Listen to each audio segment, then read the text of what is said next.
One of the really cool things about it right now is that more books in general, but more fantasy is being published than ever before. It's really flourishing in ways that it hasn't in a long time, but it's also got a major problem. It's very hard to find what you're looking for. If you're looking for epic fantasy, if you're looking for high fantasy, whatever you're looking for, it's hard to find it because the entire market is flooded with a single subgenre. You go and you look at fantasy in Audible, or you look at it in Amazon, you look at it in the bookstore even, but online it is by far the worst because you're dealing with the algorithm, right? You're hit with romantasy after romantasy after romantasy after romantasy. You're there for epic fantasy, but you gotta slog through all these books that have like the same covers, and they all have the same kind of descriptions, and the way they're worded isn't always clear, even that it's romantasy. And when you go and you look on Audible, or you go and you look on Amazon, you can't tell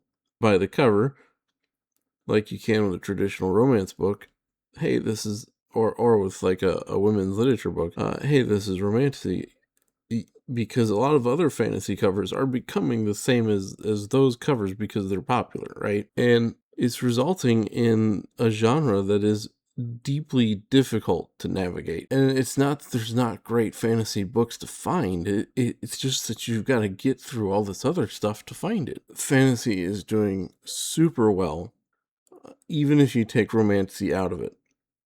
You have the Stormlight Archive is doing extremely well. Game of Thrones, of course, has been more popular than any fantasy in a long time, when it was at its peak with its TV show, and then the House of the Dragon show is doing well. All this Game of Thrones merchandise is doing well. And fantasy sales themselves have gone up over the last several years pretty significantly, and they're driven by social media, they're driven by booktube, they're driven by book talk. It's not that fantasy is weak or that fantasy has a problem or is dying. It's discoverability. And once one style becomes enormously successful, publishers will naturally want more of it.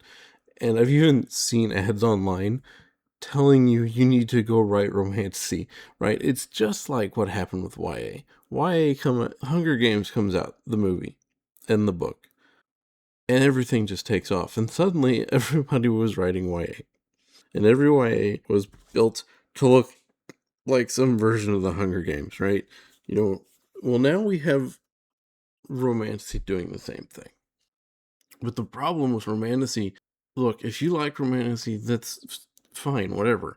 It's valid as a subgenre, but that's not what it's being marketed as. It's being marketed as fantasy. Full stop. And even inside of bookstores, you don't see a romantasy subgenre. Like, you see YA as a subgenre, or its own genre rather. Science fiction and fantasy even are lumped together, and then you just gotta find a book. And it was easier without romantasy, but when you go online, it's way worse, because the system is trying to push specific things on you, whatever is selling the most, right? And where you have a traditional romance book is always recognizable by its cover, like immediately.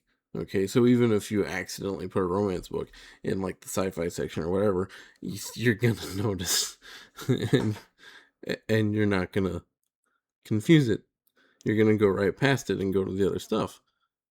But when you're scrolling through Audible, when you're scrolling through Kindle, when you're scrolling, or when you're browsing online anywhere, or even when you're looking through your local bookstore, you can't immediately recognize romantasy unless you happen to just know the title. And there's a couple tricks you can kind of use, but it still doesn't really work every time. I've clicked on several and gone, oh, this might be interesting, and then I read it and I go, oh, never mind. it's romantasy. And it's fine if you're looking for romantasy. That's great. It's everywhere. Congratulations. But if you're looking for epic fantasy, it's easy enough to find Stormlight Archive, right? It's easy enough to find Game of Thrones. But if you're trying to discover somebody new, If you're trying to discover a thin blade, if you're trying to discover a ascendant, if you're trying to discover something like that, really hard. Because most of these people are simply going, yeah, that's a fantasy book, throw it in fantasy. Further complicating it and making people go ahead and say, yeah, this fantasy book, put it in fantasy, making the algorithm do the same thing, is they've got traditional fantasy elements woven in there, right? Thus the name, Romantasy.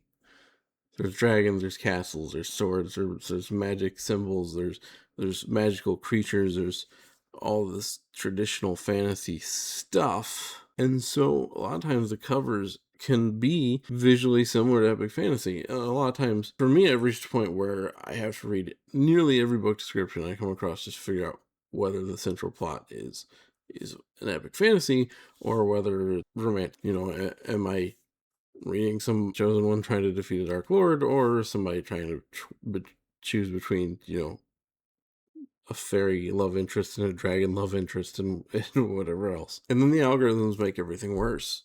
Audible recommends more romantasy, Amazon recommends more romantasy, Kindle recommends more romantasy.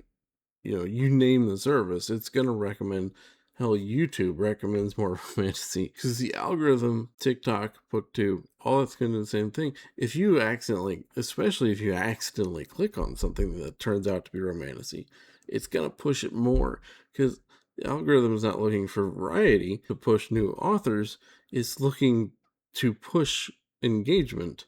And right now, a lot of these influencers are reading romantasy, and that's where the engagement is. And then on top of that, you're trying to find something, you end up clicking on a romantasy, and now that's another bit of engagement to the algorithm. And eventually the storefront is flooded with whatever's selling the best. And you'll go there and you'll get, oh yeah, here's Brandon Sanderson, here's George R. Martin. And then they're just surrounded by a sea of romantasy.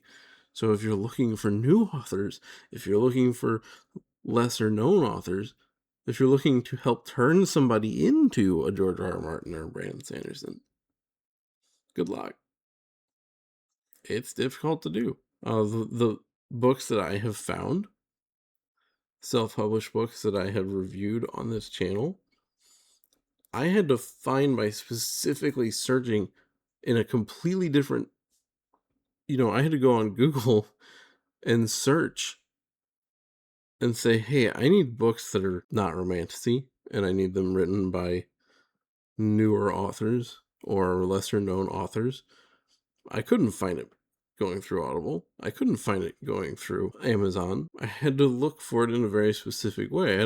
I found Ascendant because I was looking for books that had, at least theoretically, music as magic. And then on top of this, everyone out there is trying to be, not everyone, a lot of people out there are trying to be, if they're not trying to write the next, Court of Thorns and Roses or Fourth Wing, they're out there trying to write the next Game of Thrones. And again, there's nothing wrong with Game of Thrones if that's what you're wanting to find. But I've had several times where I'm listening to a book and it gets really, really dark and depressing. And I'm like, this is not what I'm here for. This is not what I'm interested in reading. Their descriptions can be difficult to parse out. There's morally gray characters. There's a lot more political intrigue. There's a lot of grim and dark settings. There's lower magic. And it's people trying to be edgy in some sense and also trying to be like, oh, I can be darker than that. So you got that, and then you got romantasy, and the algorithm's pushing them both, because who sells Sarah J. Maas books with the title something of something and something, and then you've got the dark fantasy stuff. And so you've moved away from these sort of epic adventures being pushed, unless they're already popular. And that's the problem with the algorithm. It's so hard for authors too. If you're a newer author, the algorithm is not going to push you because it's looking for George R. R. Martin, it's looking for romantasy, it's looking for Brandon Sanderson. And if you don't fit those molds, which is why so many newer authors are writing into those molds, the algorithm's not going to push you. And when you want epic adventures and magical civilizations and ancient mysteries, and you don't want 3 paragraphs of somebody's intestines flopping on the ground, and you don't want romantasy, you gotta really, really look. And then finally, we're getting characters that are, in a lot of ways, the algorithm's also pushing these characters is pushing a certain kind of female character, I'll put it that way. You see it, some with male characters, but a lot of times you read through a description and you're like, oh, there's a female character. And fantasy had a problem for a long time of female characters were like side characters, and writing a fantasy with a female character is totally fine. I'm doing it. Right?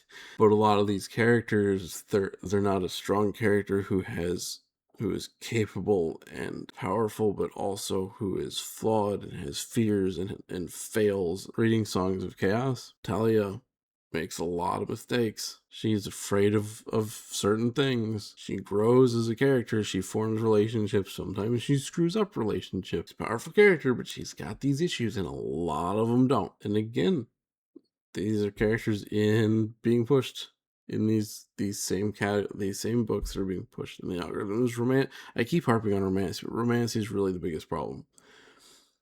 Not Romantasy itself, but it's being pushed as fantasy, full stop. So when you type in, literally I've done this. I have gone into Audible and I've typed in epic fantasy, and the first thing that comes up is Fourth Wing, and then everything after that for like a page is Romantasy. So it's pushing this so hard that you just get frustrated trying to find a fantasy, and then you feel like, oh well, maybe the fantasy isn't doing well, even though obviously it is. But great fantasy is still out there, and that's a point I want to drive home. Thin Blade has issues, but it's fun. Ascendant is great. Songs of Chaos is great. Rage of Dragons is great, but you gotta find it. You gotta pick and choose. Fantasy isn't dying, it's thriving, but today's publishing trends have made it so much harder for readers looking for traditional epic fantasy, for classic adventure, for optimistic high fantasy to actually find them. But have you been having this problem as well, where it's just so hard to find what you actually want? You know, no shade to Romantasy, no shade to George R. R. Martin, no shade to Brandon Sanderson. Hey, Brandon Sanderson got me back into reading fantasy. So one thing we can do on this channel to help these other books beat the algorithm. If you have a fantasy book that's not Romantasy, not Brandon Sanderson, not George R. R. Martin, that does something other than these trends and isn't pushed by the algorithm, if you have a newer author especially, please leave it in the comments. I want to know, because I'm going to go read it and I'm going to write a review, because I want these books out there. I want people to be able to find them without struggling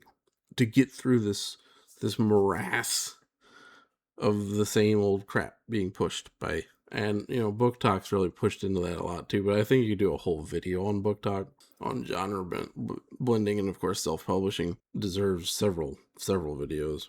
Let me know if you've got anything that I should go read. If you're an author yourself, please tell me. Put your own information in the comments. I want to go read it. If you like the video, please hit the like button. If you're not subscribed to the channel, please consider subscribing. Ring the bell for notifications, and I will see you next time.